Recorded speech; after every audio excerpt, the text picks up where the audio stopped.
po ito? Gunting, Ricardo. Delikado o ligtas? Ricardo. Ano po ito? Ricardo. Ano po? Cutillo. Ano po? Cutillo. Delikado o ligtas? Ricardo. Ito po. Rason. Sunrocks? Sumurok. Delikado o hindi? Ricardo. Yes, kasi ano po ito? Pwede, lason po ito, no? Hindi po yan iniinom. Anong tawag dito? Lighter. Delikado o ligtas? Ricardo. Very good. Sino po ba ang dapat tumahawak ng mga ganitong bagay? Adult ba o bata? Mga adult ba o yung bata? Bata. Ha? Ay, adult. Mga adult kasi, ano po itong mga bagay na to?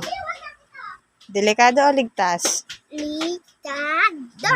Paggagamit ng ganito, papatulong kay mama at papa ha. Sa mas nakakatanda, baby ha. Hindi basta-basta hawakan ng bata ha.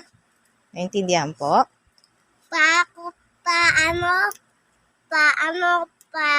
Kukuha ko na kiss, ko yung igaganon ko yan, no? Papatulong ka po kay? Kanino ka magpapatulong? Kay Lola Gina, kay Tita Icy, kay Papa, kay sayo. Yes. Huwag magsosolo ng paggamit ng mga ganyan ha. Mga adult lang po ang gagamit niya na hawak niya na. Walang iwawala. Okay? Okay ba yan?